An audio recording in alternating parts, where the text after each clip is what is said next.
gonna lie, at first, when I started watching the video, I was like, here we go. Another girl in her feelings.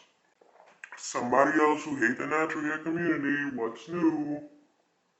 Somebody else complaining because the hair ain't growing. Kimera, I just watched your video and I really had to respond. Like, I just watched that shit like 5 minutes ago, and I had to be on it. I hate the natural hair community plus natural hair gurus exposed.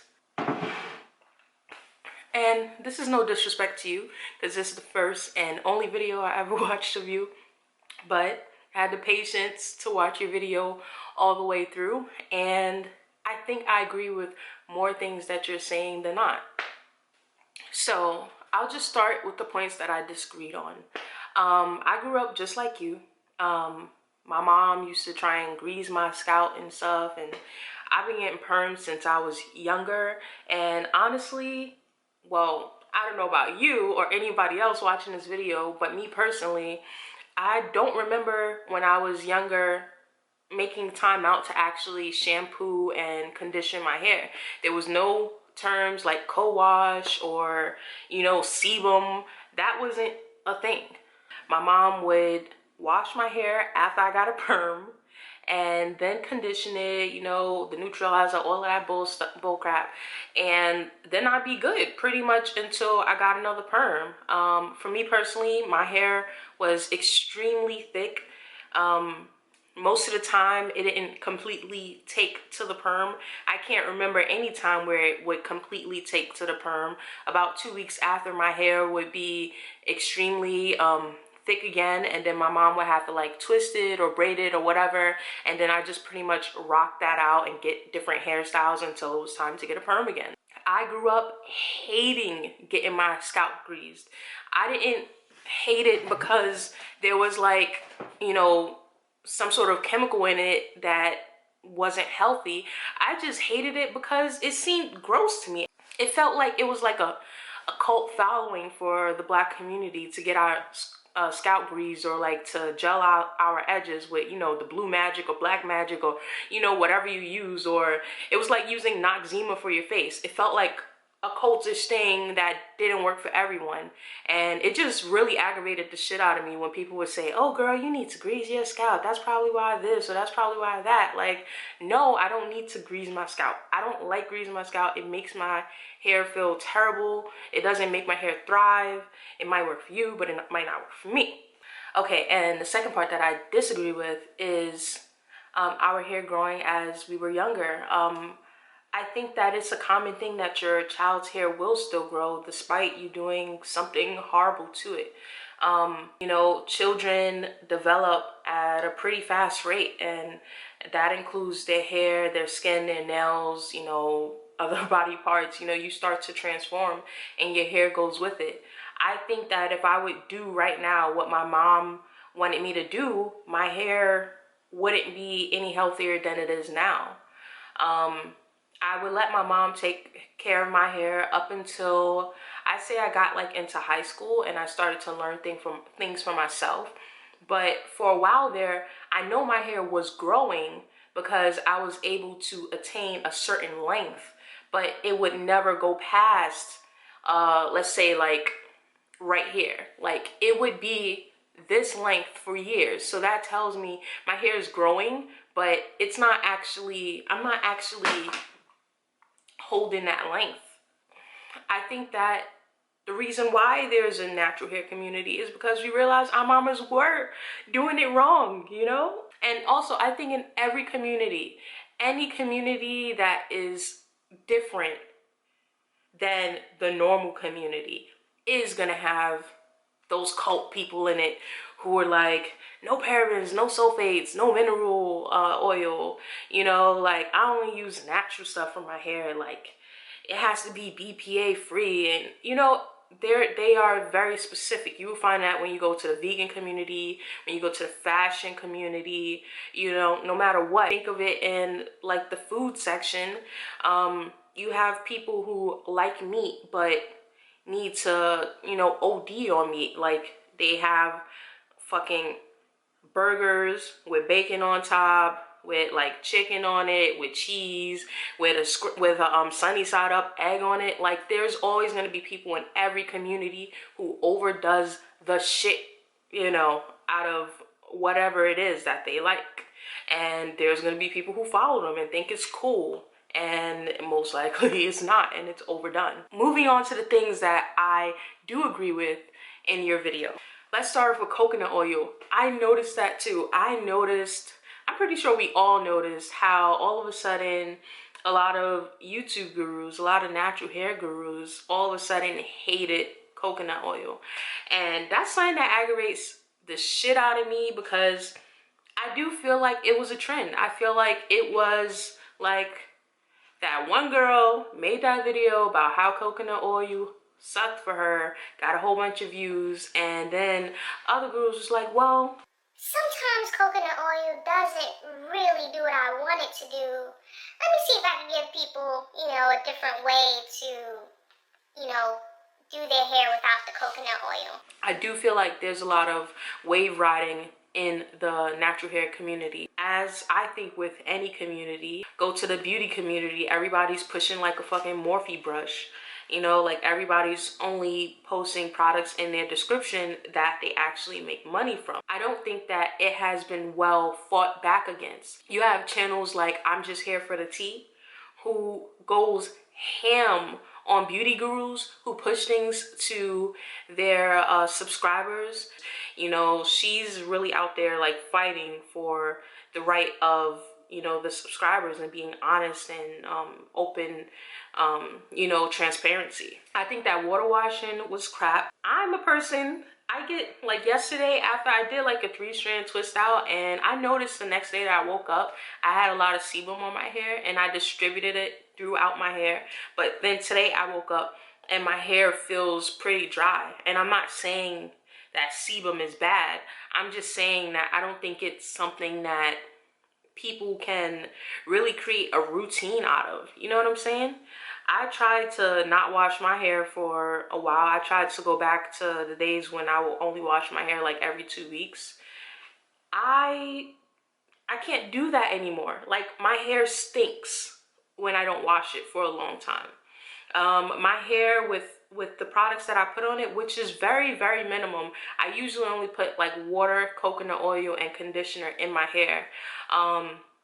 My hair will start to get flaky. Like those products build up, and it's obvious that I need a wash. Like if you scratch your hair and you see like little flakes falling down, or like you get sun in your eye, it's time to wash your hair.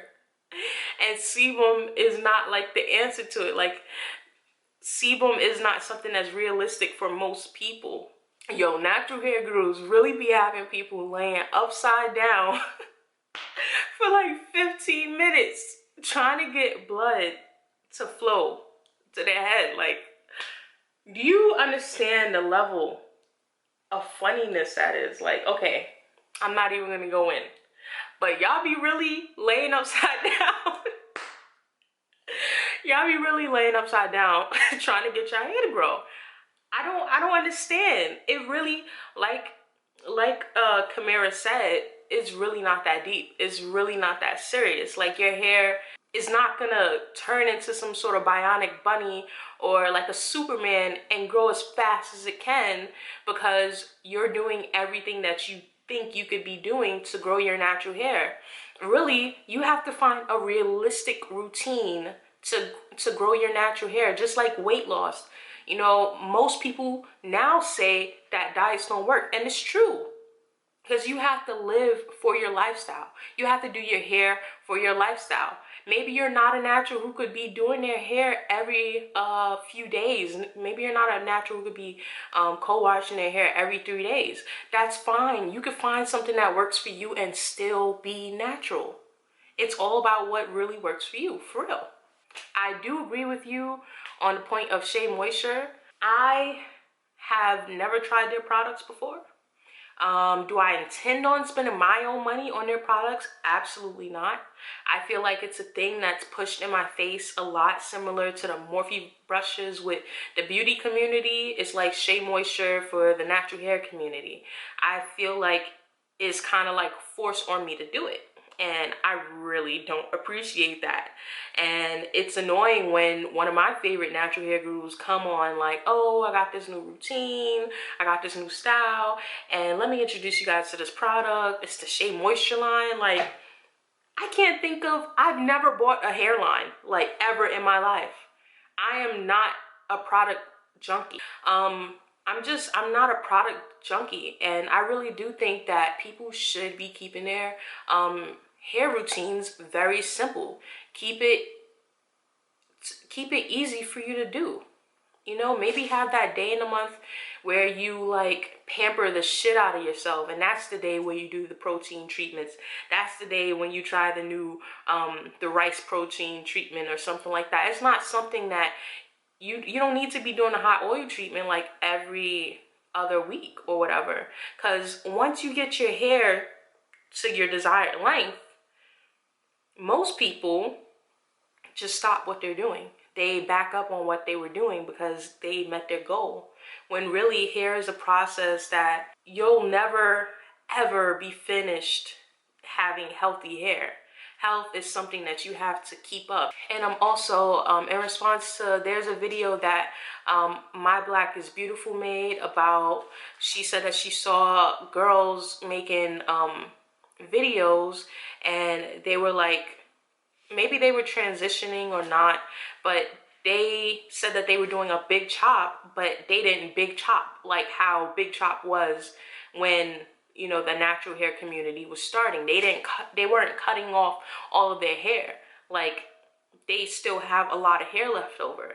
I agree with her also. That's not a fucking big chop, and it's something that is still very, very trendy. And I think that the only way to really combat the trends is if we try and be as real with our subscribers as possible. You know, there's a lot of people who watch you, and this isn't your responsibility, but there's a lot of people who watch you who have unrealistic goals, unrealistic dreams about how they want their hair to be.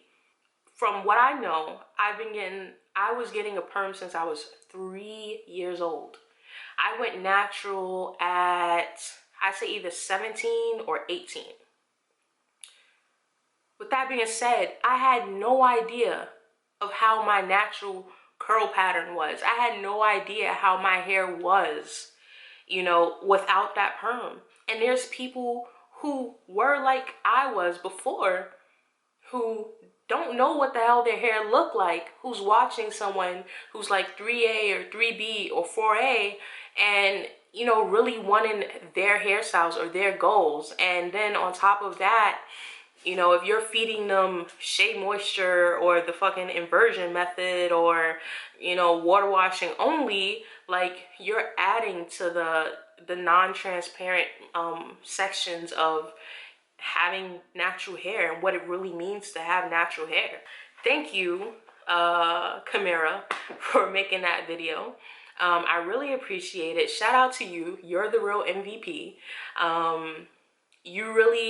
I think that you really spoke out in a good way against the natural hair community, and I really do hope that if any of the more mainstream or, you know, bigger or general hair gurus watch you, they could take something out of it, because it is really annoying when all of a sudden, you know, your favorite guru only uploads when there's a popular ass product out, or like, you know, she's getting paid from a Shea Moisture, or, you know, that little fucking vibrating brush is like, you know, giving her money for how many people buy it. Like, that really is a problem. And I'm happy that someone started that conversation. So yeah, thank you guys so much for watching, and I will see you in the next one. Bye bye.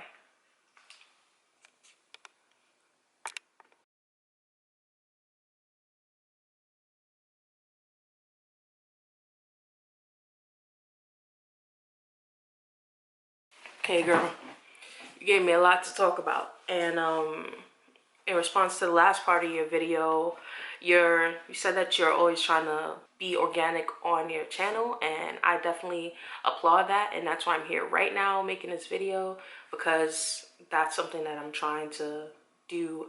I don't think that it's organic to think of a topic and, you know, like force yourself to sort of like make that video 2 or 3 weeks down the line. So I try to do it like pretty on the spot while it's fresh, while I still feel like it's relevant to the discussion. Otherwise it's fake as fuck. So